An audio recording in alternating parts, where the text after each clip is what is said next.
watching The 7 from WATE 6 on your side.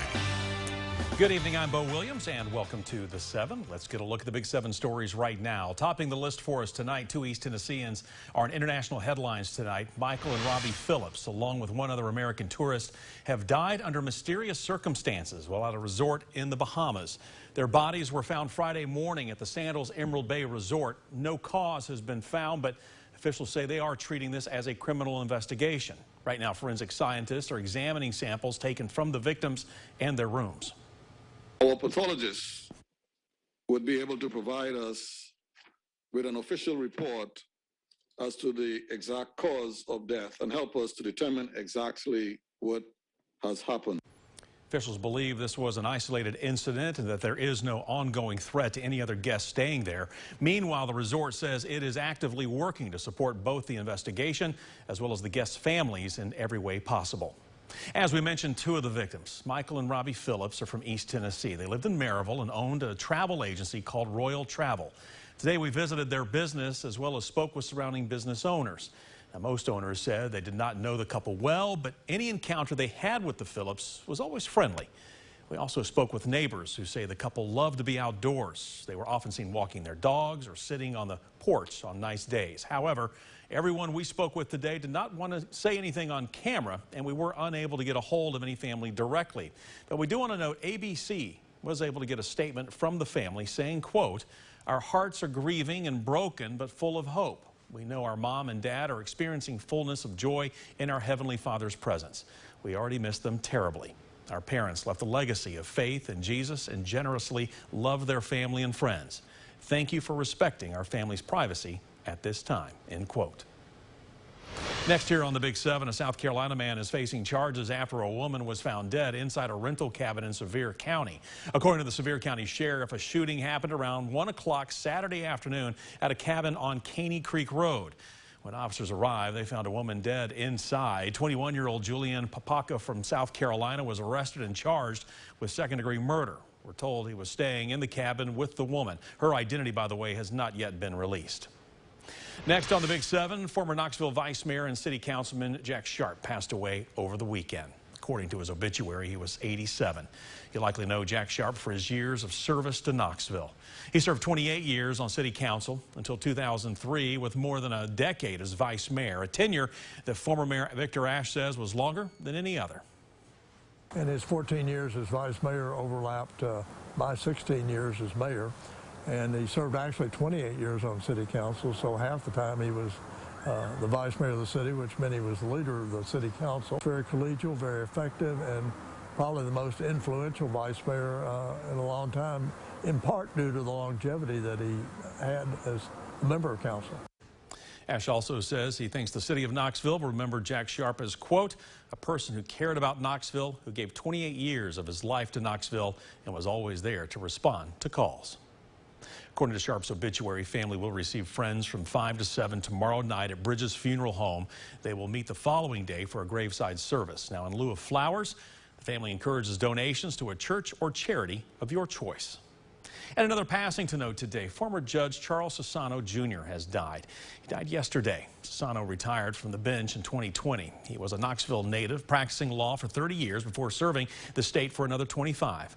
Charles Sassano Jr. was 86.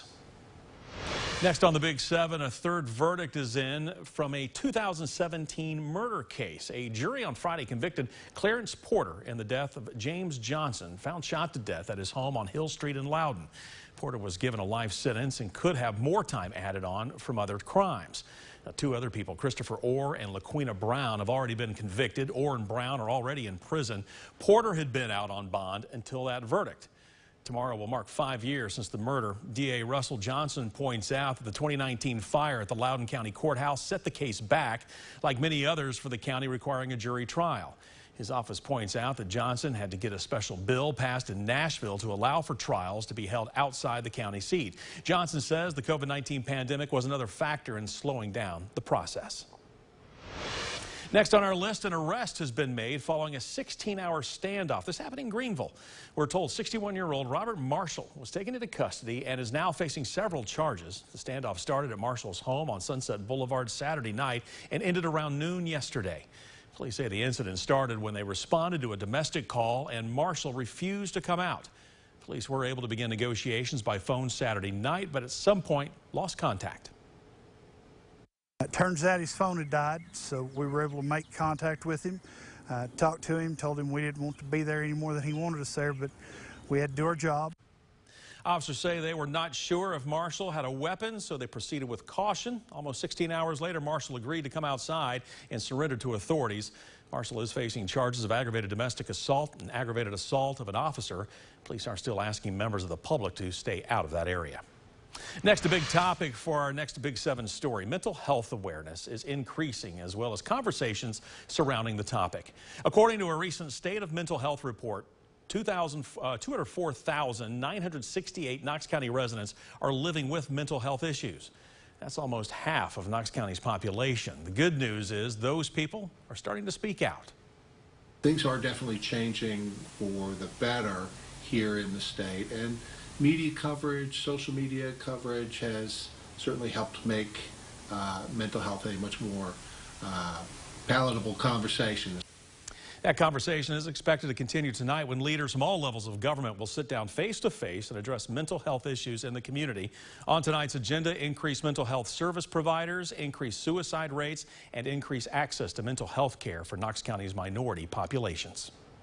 And more good news for our last Big 7 story for you. An international theme park group has plans to open its first U.S. attraction in Sevier County.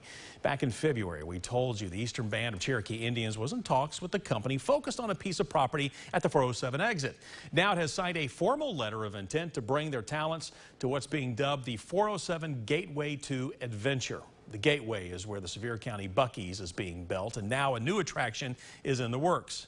Puy du Fou is known for its immersive experiences around the world. The park has a flagship theme park in France that brings in more than 2.3 million visitors, and they're hoping those numbers translate right here in Sevier County. Puy du Fou doesn't have any ride systems in their parks. It's all about shows and storytelling and a high level of immersion. Company plans to tell the story of the Cherokees' influence in World War I. The new development is located right off I-40 with hopes that they will profit from the tourism coming in and out of the Great Smoky Mountains, which is nearly 12 million visitors a year. Along with Buc-ee's and this new theme park, the 407 Gateway to Adventure project aims to offer entertainment, retail, and hotel amenities.